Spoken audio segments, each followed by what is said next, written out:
Hello, this is Scott Carpenter. It's a long hike back in here. I'm in a national park location, and I know I've bemoaned the fact that trail cameras are marginal at best, but I had two regular trail cameras and two plot watchers sitting at the house, and so I thought, they're just wasting time and wasting money just sitting there. So I thought I'd go ahead and deploy them. I think this is like one of those 5%ers, but it's better than sitting in my garage. So I'm in the area where I got the hair for the DNA project, and have got some decent trail cam footage in the past. The only difference is I'm about a quarter of a mile deeper down the draw, and I'm going to put my cameras in this area because this is a drawdown in the valley. The valley actually is probably about 50 to 75 yards wide. You've got a steep hill or almost a bluff-like situation across the creek, and on this side you've got a steep draw. So this is kind of a natural funnel, and so if I'm going to get a shot, this will be the place to put it. So I'm going to try to strategically locate the two trail cameras where they're watching each other, and then I'm going to put a plot watcher in this tree right there, actually watching this whole area, and then I'm going to go down there and put another plot watcher watching this way.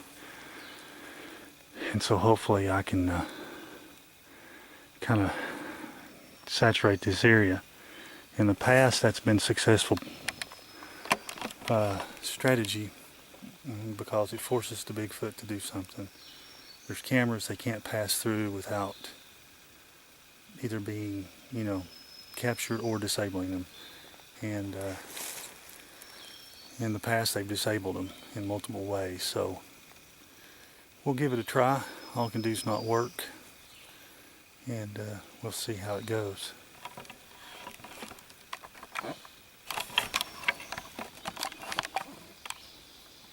There's one.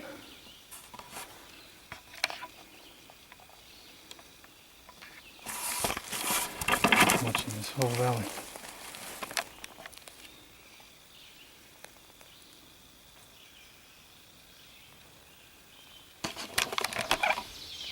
This is Scott Carpenter. A little update. A couple 3 weeks ago, when I was in this area, I made a mock stick structure,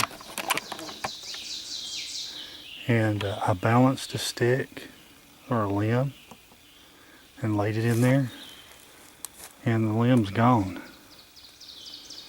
I can't find it. It was a pretty good sized limb, and I can't find it. So I don't know what happened to the quote balanced limb. I've seen this structure several times where you make an X or a star, 3 or 4 limbs, and then you balance one limb. And I found that formation 2 or 3 times.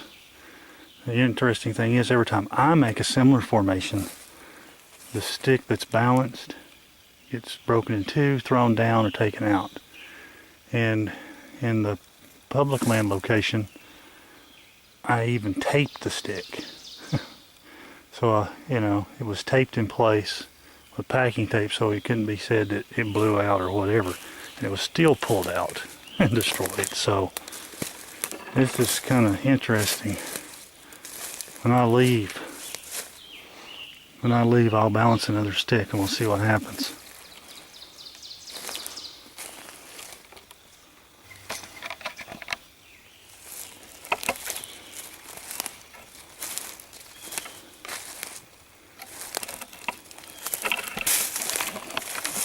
There's my rock stack from last time.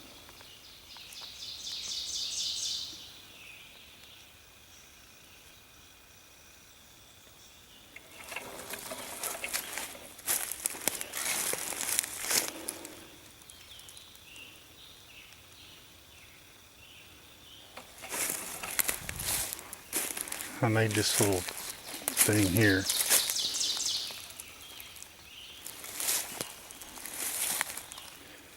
Here's something weird.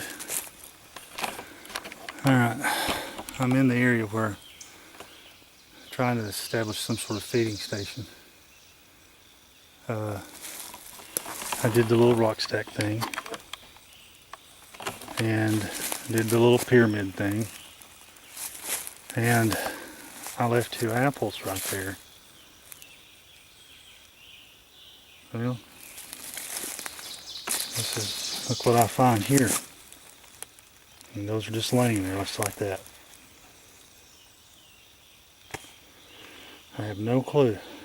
This seems odd. I mean, that could have accidentally fallen like that. I just think that's weird.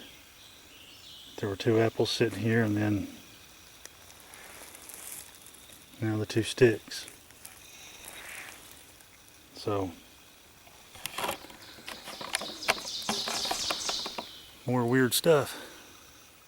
It's always weird in this stuff. Bigfoot research, nothing ever makes any sense. It can all be explained by coincidence. Problem is, it only happens to you when you're trying to do the research. So, weird stuff. I'm going to check back in here and come out here and eat me some lunch and see what happens.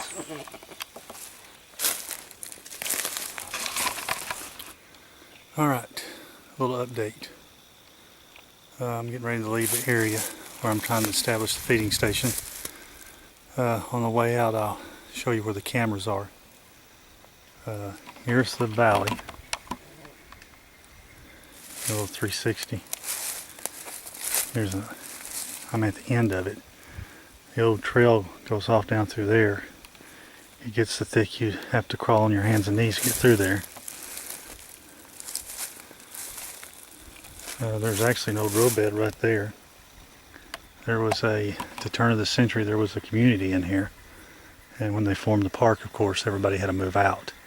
This was all cleared. More likely in corn, probably. What I've done, I've left 2 apples. I added a stick and 4 rocks. Largest to smallest, we'll see if they screw around with it. They're as smart as we are. They like to play the little games, so I'll play along, see if I can get a reaction. On my little rock stack over here, I did add 1 more small rock to the top, and we'll see what they do with that. And I've got to go back out that direction, and so I'll head out, and we'll see what happens.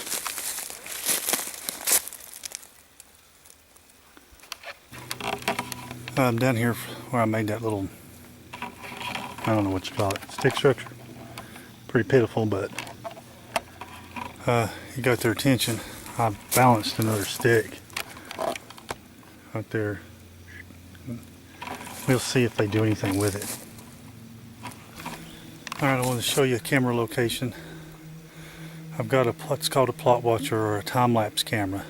That means it takes 1 picture every 10 seconds. During the daytime.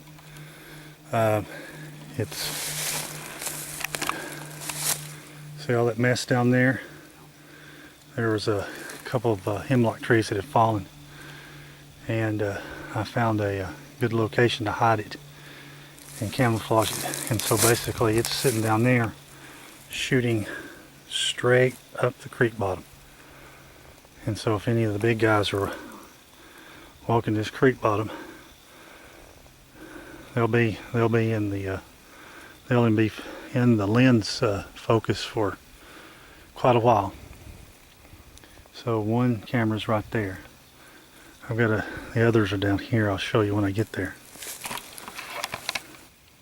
Alright, I wanted to show you the placement of my cameras. I've got a plot watcher right there.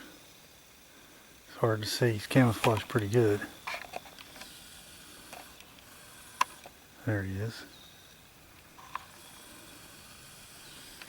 And he's taking pictures up this valley on the opposite end. And then I've got a couple cameras down there facing each other, cutting that off. So well, the theory is if he walks through here, hopefully I've kind of got him. We'll see. That's the theory anyway. So let's hope it's productive. It's better than nothing. Like I say, leaving those at my house is not going to get a Bigfoot in my garage. So we'll see what happens out here.